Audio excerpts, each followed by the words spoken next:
Good morning, faculty, staff, students, parents, and our guests. Will you all please stand as the representatives of the 2nd Battalion, 24th Marines, present the colors. Gentlemen.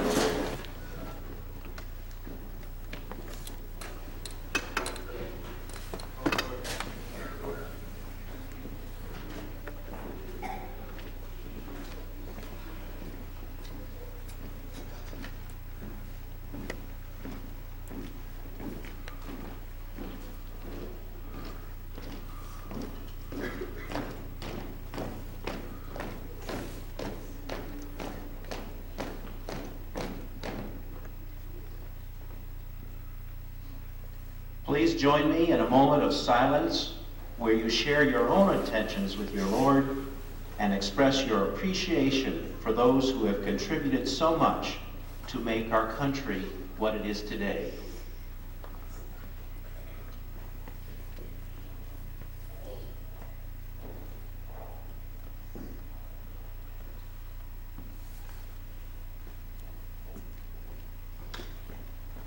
Amen. Would you please join in saying the Pledge of Allegiance to the flag? I pledge allegiance to the flag of the United States of America and to the republic for which it stands, one nation, under God, indivisible, with liberty and justice for all. Present arms. Present arms. We will now sing the Star-Spangled Banner. Yeah.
Be seated, please.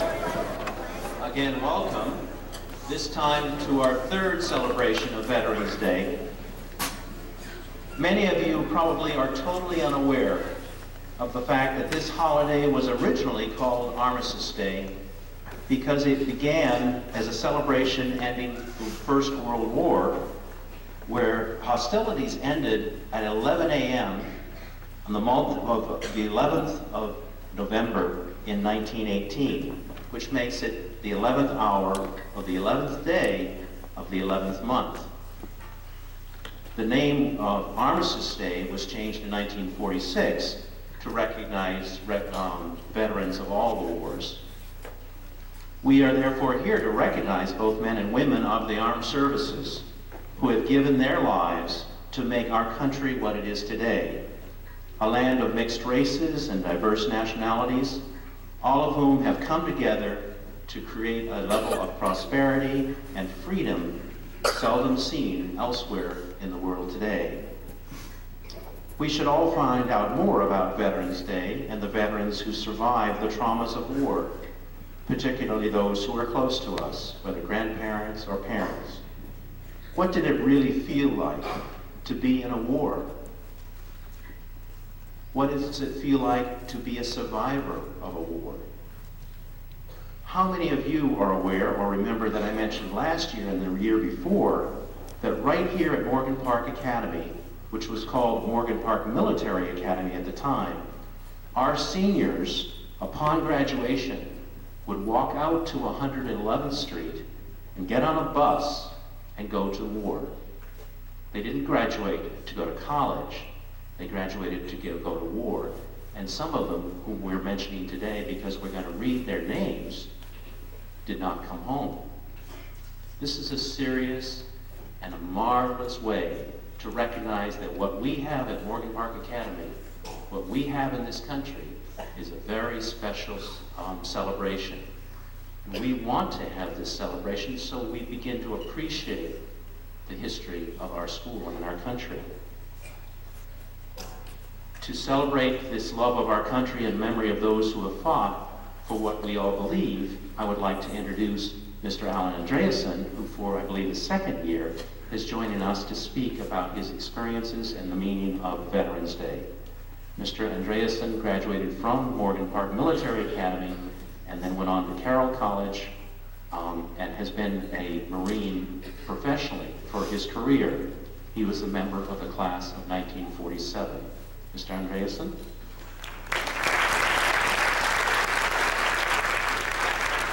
Thank you, Mr. Adams. To go over a little bit more of what Mr. Adams said, in 1918, on the 11th hour of the 11th day of the 11th month, November, the world rejoiced and celebrated. After 4 years of bitter war, an armistice was signed. It was called the War to End All Wars. For many years, people all over the United States would stop what they were doing on the job, at home, and at this hour would stop, face east, and remain silent for a moment as we have done here today. This would mean that streetcars, the trains that ran on tracks down the streets, you probably don't know of those, but they would stop, all the buses would stop, cars would stop, and people would give this moment of silence in commemoration of the Armistice Day. And they would give, it was a thankful gesture for the sacrifices that had been made by others for the peace that had then come to the world. November 11th was set aside as Armistice Day in the United States to remember the sacrifices that men and women made during that time in order to ensure a lasting peace. On Armistice Day, soldiers who survived the war marched in parade through the hometowns. Politicians and veteran officers gave speeches and held ceremonies of thanks for the peace they had won. We gather today to salute the men and women who have served and sacrificed to keep us free. They are the Americans' veterans. But as we approach the end of the old century and the beginning of the new, we might better describe them as America's 20th century heroes. Congress voted Armistice Day a legal holiday. It is. Let's do that. Could we all stand and face east? Yes. That way. All right, quiet just for a moment.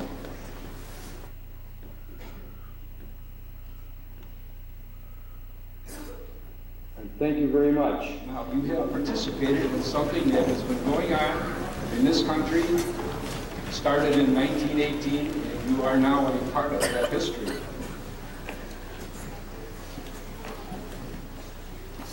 World War II began the following year, and nations, great and small, again participated in a bloody struggle. So obviously, the war to end all wars was misnamed. After the Second World War, Armistice Day continued to be observed on November 11th.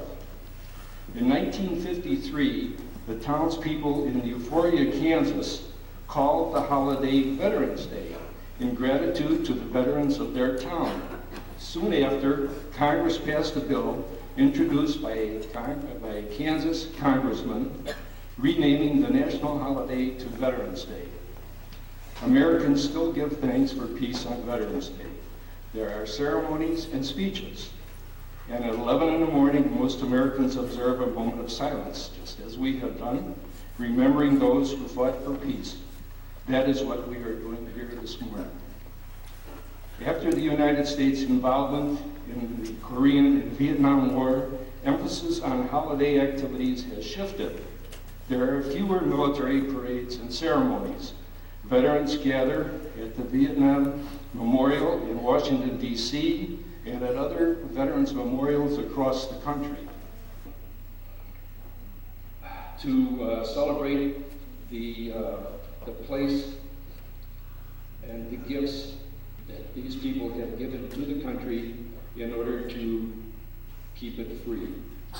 They stand in quiet vigil with the names of their friends and relatives who fell in combat. Families who have lost sons and daughters in wars turn their thoughts more toward peace and the avoidance of future wars. We anticipate the promise of a new millennium. We look back on the trials and triumphs of the century. Veterans wrote much of the history of the last 100 years, from the gas-filled trenches of World War I to the flaming deserts of the Gulf War. It is a history that has been seen in the United States progress from self-involved isolation to world leadership. Through the turmoil and change of the 20th century, one thing has remained constant: the dedication and commitment of our veterans to the survival and strength of this nation. During this century, their service saw us through 2 world wars, long, costly struggles against aggression in Korea and Vietnam, and the swift victory in the Persian Gulf. These and numerous other battles, as well as the recent end of the long and dangerous Cold War, underscore the crucial role veterans have played throughout modern history. This is what made extraordinary citizens out of ordinary Americans. This is why we salute them, not only as our veterans, but also as genuine heroes of America's 20th century. If I may digress for a moment, I would like to tell you that I am a product of this institution, such as I am, and that you are all students here now. I'd like to tell you a little bit about what it was like when I went to school here. The morning would start off with a formation. It was a battalion, and we would line up on the walk that's now in front of your classroom building and in front of Hanson Hall. Everyone had a briefcase. It was a brown briefcase, and it was always held in the right hand. At that time, we would march off to class, and our daily routine would be pretty much like yours is now. We would go from class to class. We would all go to lunch together in Alumni Hall, go back to classes in the afternoon. Then, and when the classes were over at about 3 o'clock, as I recall, we would all go to the particular activity that we were interested in at that time, whether it be sports or glee club or band or whatever that would take place then. On Saturdays, we came back to school, and that's when we had our military training. The military training mostly involved familiarization with weapons, and was mostly rifles and the machine guns. And where your one classroom that's along the side of Hanson Hall now, there was a building we call the PX. That was like a school store where you could buy supplies, and also the barber shop was there. Everyone had to get a haircut every 2 weeks, whether you needed it or not. And in back of the PX was the armory, which held all the rifles that we used to drill with. And none of them are used today, I might add. But another interesting thing that happened, in the attic of Hanson Hall, where your classes are now, there was a machine gun range. They had a 30 caliber water-cooled heavy machine gun rechambered to 22 caliber cartridges. And we shot at targets that were at the far end of the attic. All of this was training. It's because we knew when we graduated, as Mr. Adams said, we were going to march out to 111th Street, get on a bus and go off to war. Well, that wasn't all that we did during the week. On Sundays, during the more temperate weather, there was always a parade on the field that is now north of 111th Street, right across from the school. It's called Abel's Field. And we had battalion formation with marching band, and that basically completed our school week. So I would personally like to thank Mr. Adams and the faculty for putting this gathering together. It's very meaningful, and I'd also like to thank the students for giving up their day. Not that you had much choice, but I do appreciate you being here. Thank you very much.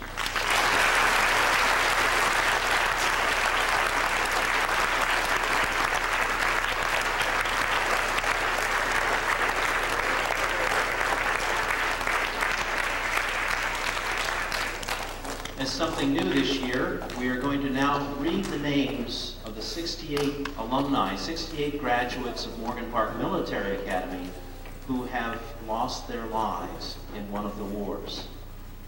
This will be done by the students, 2 from lower, 2 from middle, and 2 from upper school. Are you ready to begin? The students from World War I, Lester W. Allen, Walter B. Birkland, Clarence J. Brummer, Lloyd C. Butte, John R. Hubbard, Lothar R. Long, and Charles Val Hoffman. The students from World War II, Charles J. Anderson, George Baxter, Roy Both,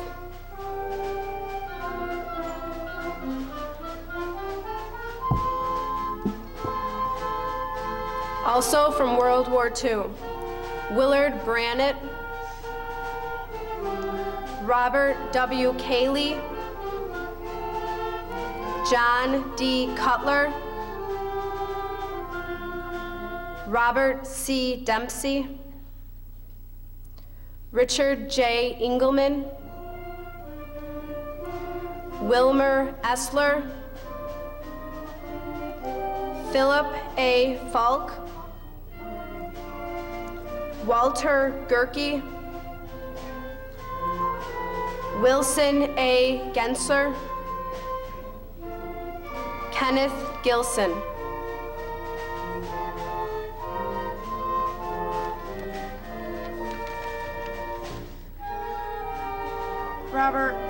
Robert Goss Sr., Warren L. Guderian, Ray Allbauer, Arthur Lowell Hayworth, Paul Hines Jr., George Harriman Jr., A. Alfred Houston, Frank J. Jerome, John G. Canlos, Albert Casper.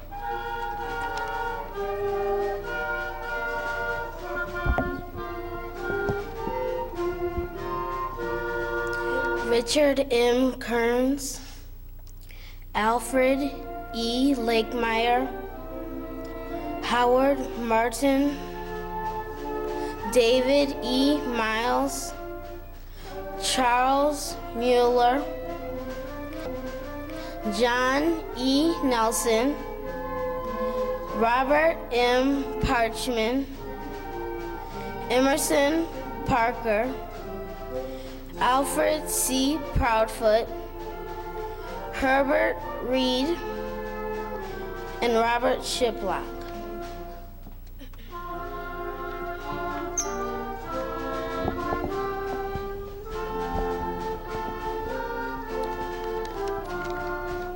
Also from World War II, Willward Shrewsbury,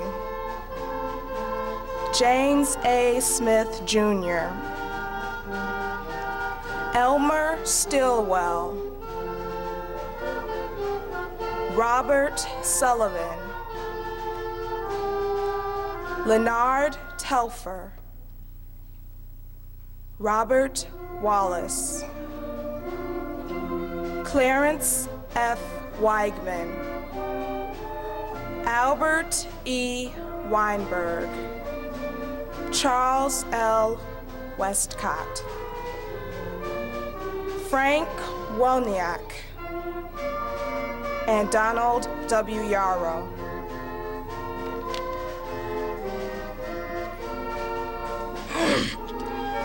The students from Korea and Vietnam. Larned V. Bersey, Thomas D. Blasnia, John Coghill, Harry Davis, Lawrence A. Frank, Jr., Thomas E. Hadley, Thomas A. Hume, William H. Johnson, John R. Marshitz, Timothy P. McGuire, James W. Parmalee, and Ira R. Torme.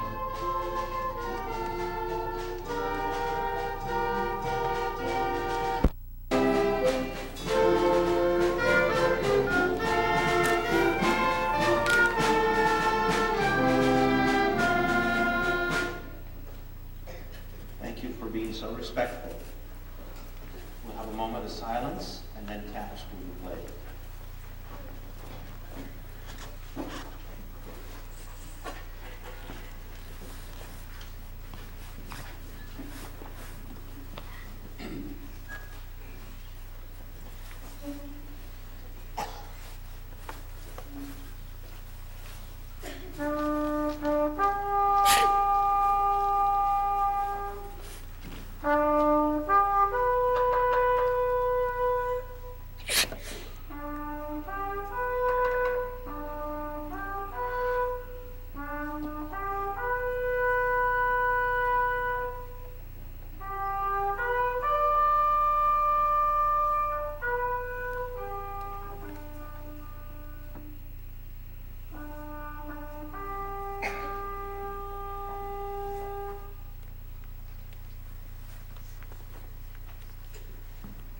Gentlemen, will you retire the colors, please?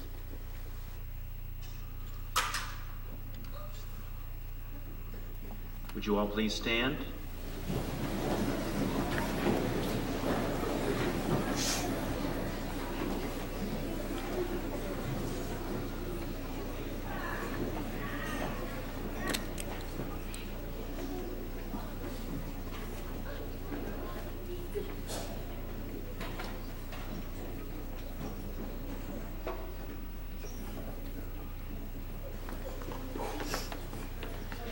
Thank you all for a wonderful celebration. Would you quietly and calmly return to your classes? Thank you.